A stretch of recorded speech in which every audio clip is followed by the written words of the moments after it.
Hey everyone, it's Ethan Ormes back again for another video today, and welcome back to the channel, guys. We're here again for yet another video, and it's been a while. As you guys know, I'm sure it's been a few months. I haven't really uploaded much this year, and I do apologize, but I've always said to myself that I don't want this to feel like a chore. I just want to do it if I enjoy doing it, but I've been really wanting to record again lately, so here we are. I'm sure it's very noticeable for you guys that I'm in a different location.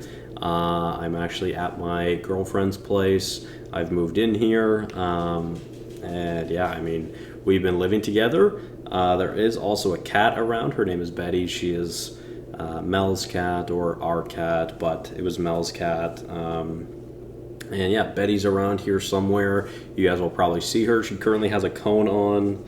She's actually right over there, but she currently has a cone on because she got spaded last week. So, well, you know what? Let me show you. This is Betty.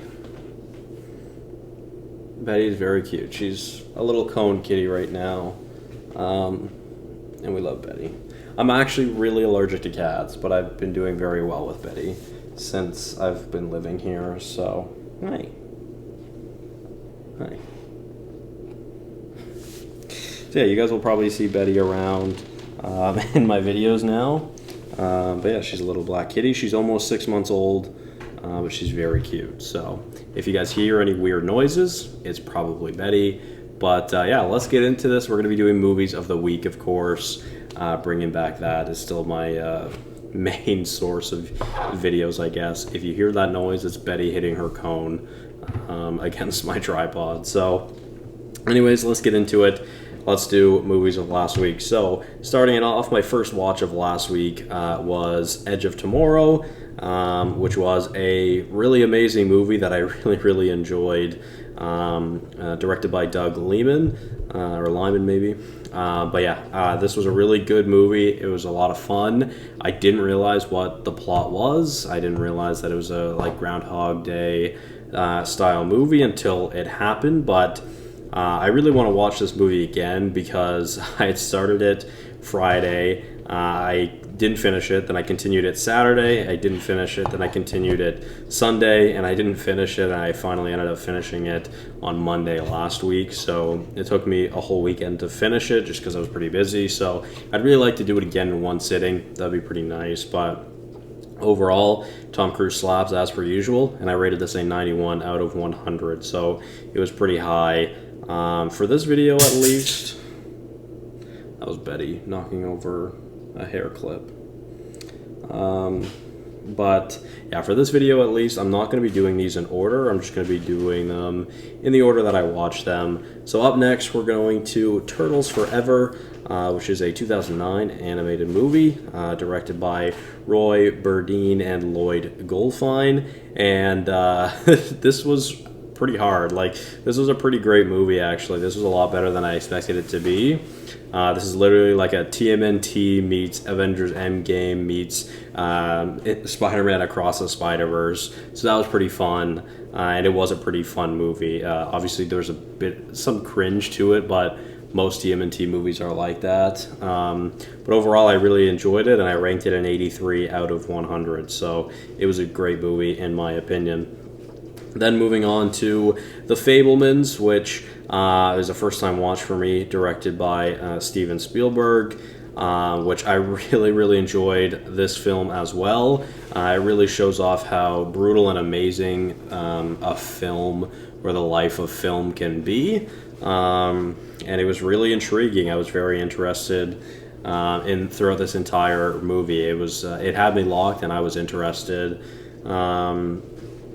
And yeah, I mean, every day in my personal life, I think of film and pursuing film. I just don't know if I am creative enough for that.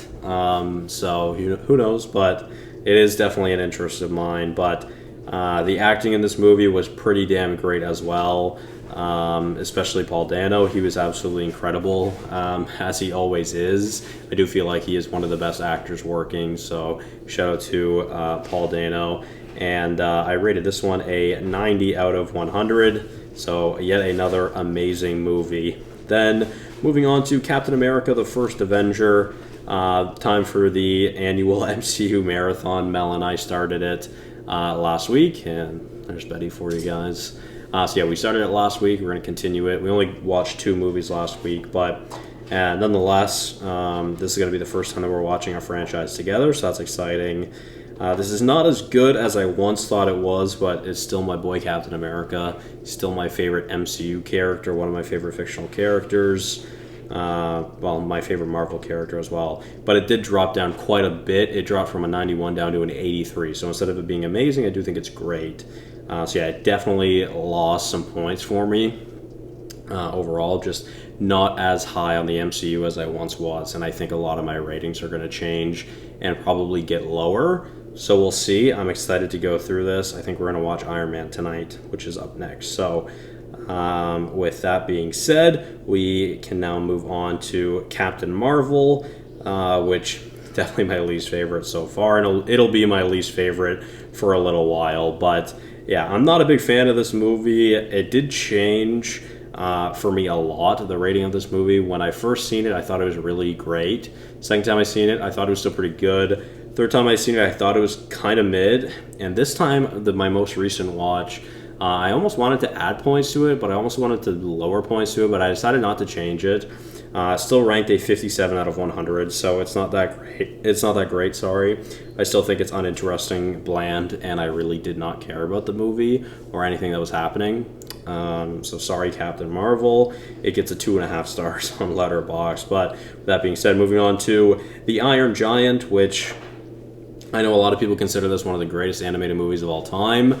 I didn't think it was that great. Maybe is in need of a rewatch for me, but overall, it's just not that amazing. You know, personally, I didn't enjoy it that much.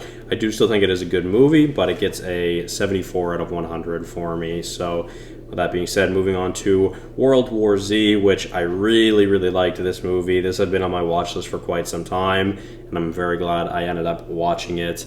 I really like Brad Pitt, so that was a big win for me. But this was chaos in like the best way possible. The directing style was very chaotic to match the tone of the movie, which I really liked, that attention to detail. And it was a very interesting movie that I really enjoyed. Plus, shout out to the Maritimes in Canada with Halifax, Nova Scotia. Or I guess Nova Scotia, I don't think it was Halifax. But nonetheless, still very, very cool. I really enjoyed this movie. I thought it was great. An 85 out of 100 for myself. And then moving on to one of my peak childhood movies. Not so much this one, but definitely one of my peak childhood franchises. So I watched Hot Wheels World Race, which came out in 2003, which is wild. I was 2 years old. Actually, probably not even 2 years old when this movie came out. But the animation is very bad. The animation does not hold up, and it's not great. But yeah, the animation has not aged well. I don't ever remember watching this movie as a kid, but I know my childhood best friend Patrick watched this movie. And of course, this is a franchise of 5 movies. And I watched the other 4 growing up as a kid, which we'll get into in a second. But yeah, I do not recall watching this one at all as a kid, but Patrick does. Anyways, this was a decent movie. It gets a 60 out of 100. I didn't think it was anything too special. It felt a lot longer than it needed to be, because I feel like all 4 of the Accelerator movies are much better, plus they're 40 minutes shorter, and I think they get to the point a lot better. But they're basically episodes. But anyways, we might as well stick with the Acceleracers instead. So moving on to Hot Wheels Acceleracers Ignition, which absolute banger this movie is. I remember I owned 1 and 3, I believe, and then Patrick, I think, owned 2 and 4. So we'd watch them. I had a little DVD player. We would watch them together, and man, I watched those so much as a kid. Those are like defining moments of my childhood are from the Acceleracers movies. So what a banger. Like I said, so many childhood memories, and this is a lot better than the World Race, which I ranked Ignition a 79 out of 100. So yeah, obviously a big upgrade, to say the least. But let's move on to Hot Wheels Acceleracers The Speed of Silence, which gets a 78 out of 100, just a little bit less good, I would say, in my opinion.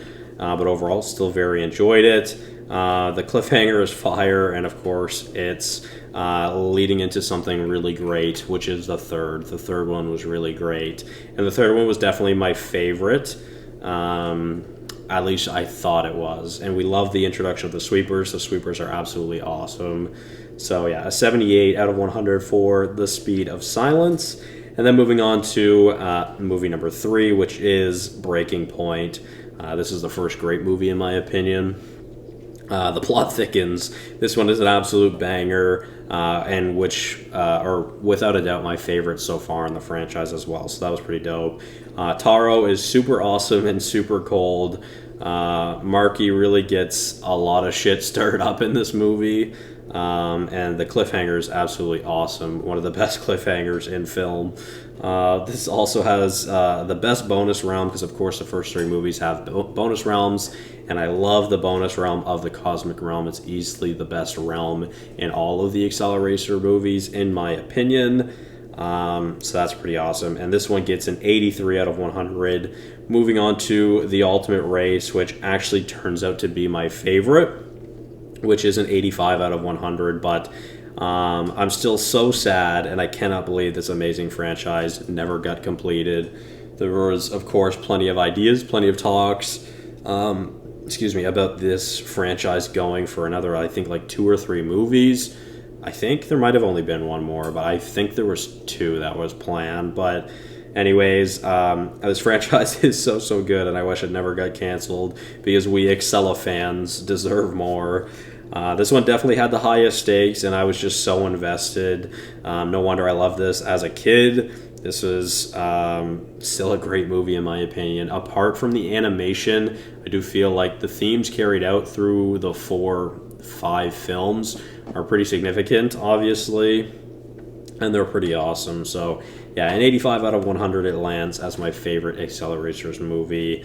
But overall, thoroughly enjoyed this franchise. I'm still sad that it never got completed, and if you guys didn't know, it got canceled because the marketing team thought that it was getting too popular, and more popular than regular Hot Wheels, which I think is so fucking stupid. But with that being said, let's go to Insomnia, of course directed by Christopher Nolan, and of course a common Nolan W. Al Pacino is absolutely incredible. He is incredible in this role. I thought he had an amazing performance. Robin Williams is of course great as well. This was really great, and this is of course very early in Nolan's filmography, but it was wonderful, and I really enjoyed it. Gets an 87 out of 100. I also couldn't imagine not sleeping for 6 days. That would be insane. But with that being said, let's move on to, I believe, my favorite movie of the week, which was The Mitchells versus the Machines. This shit was gas. This movie was absolutely incredible. A 97 out of 100 for me, which becomes my second highest rated film of 2021. The animation style in this movie was absolutely fantastic, of course. It's really, like, there's some similarities to Spider-Verse, but I definitely don't think it's even really comparable to Spider-Verse, because I think it's so different and so unique from Spider-Verse, where obviously it mixes and blends a bunch of different genres of animation, or styles of animation, I guess, but it's its complete own entity, and it's fantastic. I absolutely loved it. But yeah, the story, the screenplay, and the writing for this movie, including the plot, was all incredible as well. This movie was a banger, and I wish I had got around to this sooner, because it was fantastic. And with that being said, on to my final watch of the week, which is Mystic River, which another banger, to be fair, but this was an intense, intimate, and heartbreaking and horrifying story about murder, love, and loss, I felt.